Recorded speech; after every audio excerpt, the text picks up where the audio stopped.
नमस्कार विद्यार्थी मित्रांनो, आज आपण इयत्ता 10वीच्या कुमार भारती पाठ्यपुस्तकातील धडा क्रमांक 14वा अभ्यासणार आहोत। या धड्याचे शीर्षक आहे काळे केस।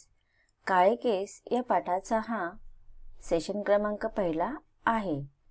काळे केस हा पाठ अभ्यासण्यापूर्वी या पाठाच्या लेखकांबद्दल आपण संक्षिप्त परिचय जाणून घेऊया। काळे केस या पाठाचे लेखक आहेत ना. सी. फडके।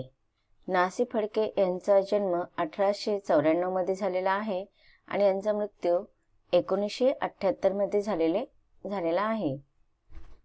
ना. सी. फडके हे मराठीतील लोकप्रिय कादंबरीकार, कथाकार आणि लघुनिबंधकार म्हणून प्रसिद्ध आहेत।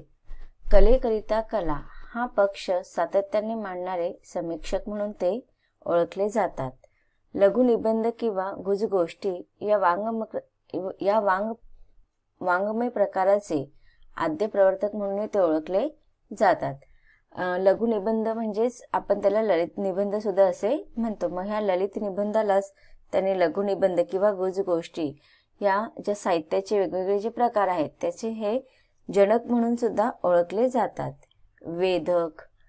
वेधक व्यक्तिरेखाटन, संवाद चातुर्य, रचनेच्या दृष्टीने बांधेसूदपणा, प्रसन्न लालित्यपूर्ण अशी भाषा, वाचकांशी चटकन संवाद साधण्याचे कौशल्य ही त्यांच्या लेखनाची वैशिष्ट्ये आहेत।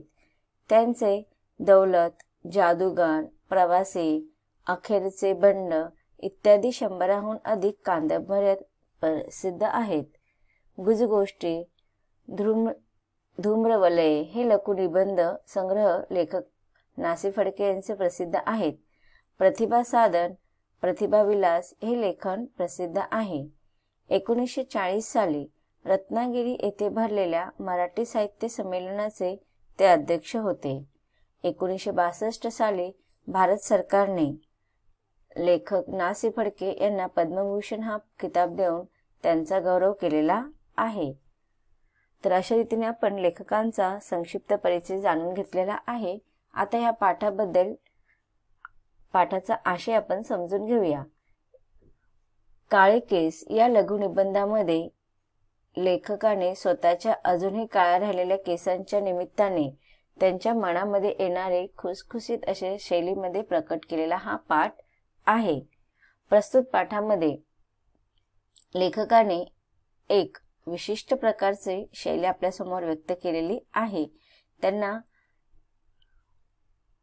सतत त्यांच्या केस अजून काळे कसे झालेले नाही, त्यांना भेटणाऱ्या प्रत्येक व्यक्तींच्या मनामध्ये हा प्रश्न उभा राहायचा आणि जेव्हा कधी हा प्रश्न कोणीही त्यांना भेटल्यानंतर विचारायचे तर त्यावेळेस लेखकाच्या मनामध्ये आलेले अचानक विचार करण्याची प्रवृत्ती हा जो विषय आहे त्याच्यावरती लेखकाने नंतर आपल्याला त्यांचे विचार व्यक्त केलेले आहे। हे या पाठातून आपण अभ्यासणार आहोत। चला तर आता आपण पाठाला सुरुवात करूया। तुमचे केस अजून काळे कसे राहिले आहेत?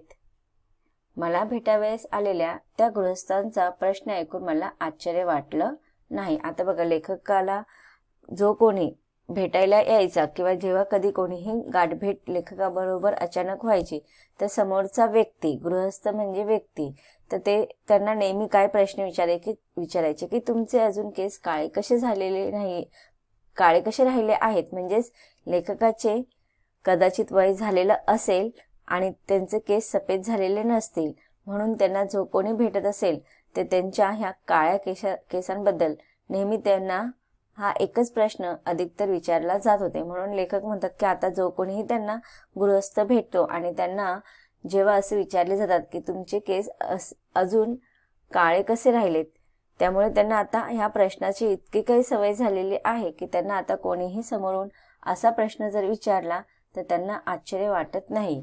या प्रश्नाची मला आता सवय झालेली आहे। कुठे परगावी व्याख्यानासाठी मी गेलो की पूर्वी शाळेत अगर कॉलेजात माझ्याबरोबर असलेली व आता त्या गावी राहत असलेली जुन्या परिचयाची माणसं भेटायला येतात, जुन्या आठवणी निघतात। आता आपला तो हा कुठे असतो, आमका तो हा काय करतो, असल्या प्रश्नांची व उत्तरांची देवघेव होते। आता बघा इथे लेखकाने आपल्याला सांगितलेलं आहे की आता लेखक प्रसिद्ध असे लेखक आहेत हे आपण त्यांच्या जीवन परिचयावरूनच जाणून घेतलेलं आहे. आणि ह्या लेखकांना अनेक व्याख्यानासाठी किंवा अनेक असे त्यांच्या कथांचे, कादंबऱ्यांचे प्रदर्शन वगैरे असतं, तर त्याच्यासाठी व्याख्यान वगैरे आयोजित केलं जातं. असे अनेक प्रसंग असतात जिथे लेखकांना बोलवलं जातं. मग लेखक सांगतात की कधीही जेव्हा मी असं व्याख्यानासाठी परगावी जातो आणि परगावी गेल्यानंतर त्यांना कोण ना कोण त्यांच्या पूर्वीच्या शाळेतील किंवा कॉलेजमधील असे त्यांचे मित्र भेटत असतात किंवा जुन्या परिचयाची माणसं भेटतात. मग त्यावेळेस त्यांच्या जुन्या आठवणी निघतात. आता हा मित्र कुठे राहतो, तो मित्र काय करतोय, असे अनेक प्रश्नांची आणि उत्तरांची देवाणघेवाण मग त्या मित्रांमध्ये आणि परिचयाच्या व्यक्तींमध्ये होत असतात. घड्याळाचे काटे मागे फिरवून कित्येक वर्षापूर्वीचे दिवस उकरले जातात. आता घड्याळाचे काटे मागे फिरवणे म्हणजेच काय, तर भूतकाळाबद्दल आठवण काढून त्याच्याबद्दल चर्चा करणे. आपण पण बघा, आता तुम्ही इयत्ता 10वीला आहात की नाही, मग 10वीचं वर्ष जरा जास्त इतर इयत्तेपेक्षा 10वीच्या वर्षाचं जास्त तुम्हाला टेन्शन आल्यासारखं होतं. काळजी लागून असते की चांगला अभ्यास केला पाहिजे, बोर्डाच्या परीक्षेमध्ये चांगले मार्क मिळाले पाहिजे.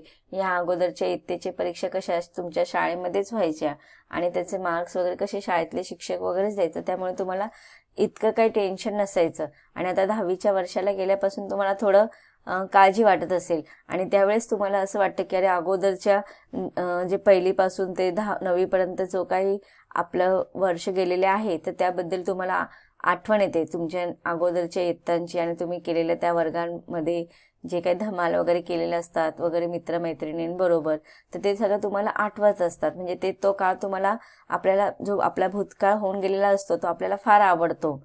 आणि ते लेखक सांगतात की घड्याळाचे काटे मागे फिरून कित्येक वर्षापूर्वीचे दिवस उकरले जातात. मग तुम्ही सुद्धा बघा, आता कधी कधी शाळा तुमची बदली होते किंवा वर्गमित्र किंवा वर्गमैत्रिणी तुमचे नवीन होतात वगैरे. मग त्यावेळेस जर जुने वर्गमित्र वगैरे किंवा वर्गमैत्रिणी भेटल्यात तर तुम्हाला ते पूर्वीचे तुमचे भूतकाळातील ते दिवस आठवतात आणि त्याच्याबद्दलच्या ज्या काही छानपैकी अशा गमती जमती असतात, आठवणी असतात, त्या तुम्हाला आठवायला लागतात आणि मग ते दिवस किती छान होते असं तुम्ही त्यावेळेस विचार करू लागतात. मातीच्या ढिगात सुखदुःखांचे माणिक मोती आढळतात. मग ज्या प्रकारे आपण म्हणतो की लहानपणी कसे तुम्ही मातीमध्ये खेळायचे, आता जर तुम्ही आत्ताचा जेव्हा आपण वर्तमान काळ पाहतो तेव्हा आपण जेव्हा भूतकाळामध्ये जेव्हा डोकावून पाहतो तर आपल्याला एकदम त्यावेळेसचं तो काळ आठवून आपण म्हणतो अरे आपण किती वेगळे होतो त्यावेळेस आणि कसं आपण वेड्यासारखे राहायचो, वेड्यासारखे वागायचो. पण लेखक म्हणतात की त्यावेळेस जे काय आपण मातीमध्ये वगैरे खेळायचो, पण त्यावेळेचे जे काही सुखदुःखांचे आठवण जे असतात त्याची उपमा लेखक काय करतात की माणिक मोतींसारखी, की म्हणजे ते दिवस खूपच सुंदर होते.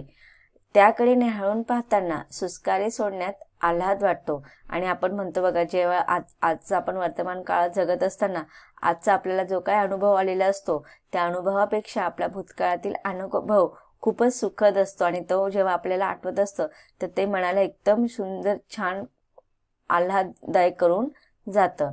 त्याकडे निहाळून पाहताना सुस्कारे सोडण्यात आनंद वाटतो. आणि आपण बघा सुस्कारा सोडत म्हणतो गेले ते दिवस आणि राहिले फक्त आठवणी. आणि मग अशा रीतीने लेखक सांगतात की गप्पा रंगात आल्या की परस्परांच्या वयांचेही अंदाज पडताळले जातात. आणि मग मला भेटावयास आलेला माणूस माझ्याकडे क्षणभर टक लावल्यासारखे करतो आणि विचारतो, तुमचे केस अजून काळे कसे राहिले आहेत. आता बघा, मग ज्यावेळेस अशा जुने मित्रमैत्रिणी किंवा परिचयाचे लोक भेटतात तर लेखक सांगतात की आम्ही जुन्या आठवणींच्या, भूतकाळांच्या आठवणींच्या गप्पांमध्ये इतके काय रंगून जातो की नंतर मग वर्तमान काळातला विचार करताना लक्षात येतं की अरे एकमेकांच्या वयांचा अंदाज पडताळतो. म्हणजे आता लेखकांना सांगायचं आहे की कदाचित त्यावेळेस वय जास्त झालेलं असेल आणि त्यावेळेस लक्षात येतं की अरे समोरच्या व्यक्तीच्या लक्षात येतं की ह्या माणसाचं वय एवढं झालेलं आहे तरी पण याचे केस अजून पांढरे झालेले नाहीयेत, तर याचे केस अजून पांढरे कसे राहिलेत, असं मग प्रश्न त्यांच्याबरोबर असलेल्या त्या परिचयाच्या किंवा मग त्यांच्या वयातील ते काही मित्र वगैरे असतील त्यांच्या मनामध्ये असा प्रश्न उभा राहतो. आता केस पांढरे होणे किंवा केस काळे न राहणे, तर याच्या पाठीमागे एक तर्क लावला जातो. केस कधी पांढरे होतात तर वय जेव्हा वाढत जातं, व्यक्तीचं वय, कोणत्याही व्यक्तीचं वय जसं जसं वाढत जातं तसे तसे त्याचे केस सुद्धा पांढरे होत जातात, म्हणजे काळे असलेले केस आपोआप पांढरे होत जातात. आता ह्या ज्या काही गोष्टी असतात त्या निसर्ग नुसार चालणाऱ्या गोष्टी असतात, की आपण निसर्गाच्या हे काही चक्र असतं त्याला आपण बदलू शकत नाही, की माणसाचं वय जसं जसं वाढत जातं तसं तसं त्याच्या शारीरिक रचनेमध्ये अनेक बदल होत असतात. पण आज आपण अधिकतर बघतो की अगोदर असं म्हटलं जायचं की वयाबरोबर केस पांढरी होत जातात, पण आज आपण बघतो की अगदी लहान वयातल्या मुलांचे पण केस पांढरी होतात. तर हे जे काही आहे ते केस लवकर पांढरी होण्याच्या पाठीमागची कारणं ती वेगवेगळी आहेत. पण इथे लेखकाला सांगायचं आहे की आज कदाचित त्याचं वय झालेलं असेल, त्याच्या वयाची जी काही परिचयाची लोक त्यांना भेटत होती त्यांची केस पांढरी झालेली असतील, आणि जेव्हा लेखकांना ते पाहत असतील तर त्यांच्या मनामध्ये एक आश्चर्य कुतूहल असायचं की अरे लेखकांचं आणि त्यांचं वय तर सारखंच झालं आहे, मग तरी पण लेखकाचे केस अजून पांढरे कसे झालेले नाहीयेत, काळे कसे आहेत. म्हणून ते त्यांना एक प्रश्न विचारतात की तुमचे केस अजून काळे कसे राहिले आहेत. या प्रश्नातली गर्भित प्रशंसा अवघड असते. आता बघा कोणी पण जेव्हा असं म्हणतं की समोरच्या व्यक्तीची केस पांढरी झालेली आहेत आणि त्याचं वय वाढल्यामुळे वगैरे केस पांढरी झालेले असतील, आणि लेखकाला जेव्हा असं विचारलं जातं की तुमची केस अजून काळीच कशी, म्हणजे याच्यावरून एक प्रकारची त्यांची स्तुती केली जाते की तुमचं वय आज एवढं झालेलं आहे तरी तुमची केस अजून पांढरी झालेली नाहीत, किंवा ह्या वयापर्यंत किंवा इतके वर्ष झालेले आहेत आपण तर तुमचे केस जसं आपण म्हणतो की चला एखाद्याची तब्येत आपण मेंटेन करतो की खूप आपण पाहतो की काही व्यक्ती खूप हेल्दी वगैरे असतात आणि आपण म्हणतो की अरे किती वर्षापासून मी तुला पाहतो पण तुझी तब्येत आहे तशीच टकाटक आहे.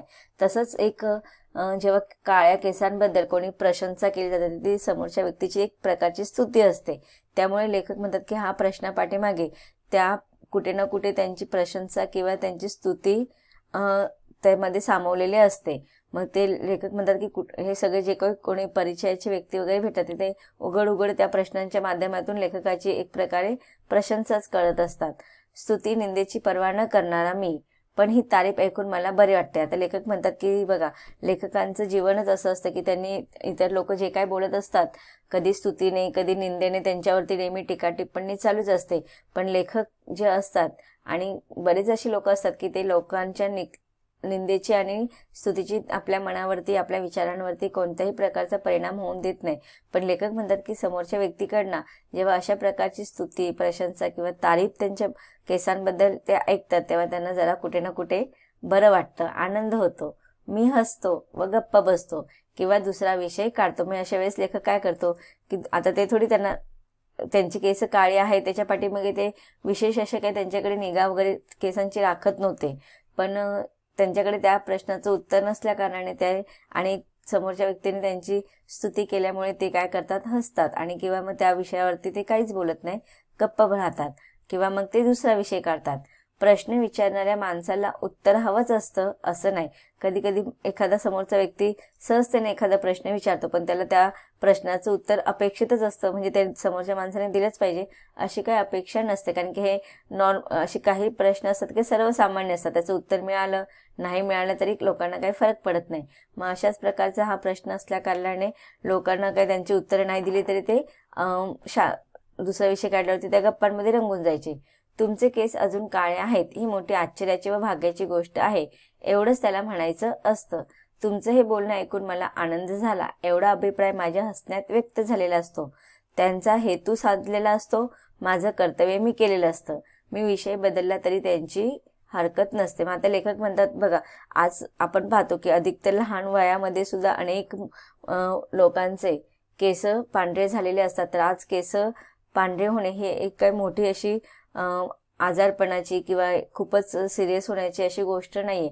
पण जेव्हा एखादा व्यक्ती एवढा वयाने प्रौढ झालेला असेल आणि तरी त्याची केस शुभ्र काळी असतील तर मग त्यावेळेस ते समोरची व्यक्ती त्याचं कसं त्यांना ते आश्चर्याचे आणि ते समोरच्या व्यक्तीबद्दल एकदम नशीबवान अशी गोष्ट वाटते की अरे एवढ्या वयामध्ये सुद्धा एवढं वय झालं तरी तुझी केस अजून काळीच आहे, म्हणजे खरंच हे तुझ्यासाठी भाग्याची गोष्ट आहे असं त्यांना त्यांच्या स्तुती करायची असते. आणि त्यामुळे त्यांनी जो काही हे तर समोरच्या व्यक्तीने जी काही स्तुती केलेली असते तिथे त्यांचं हेतू साध्य झालेलं असतं, त्या लोकांना त्यांची प्रशंसा करायची असते.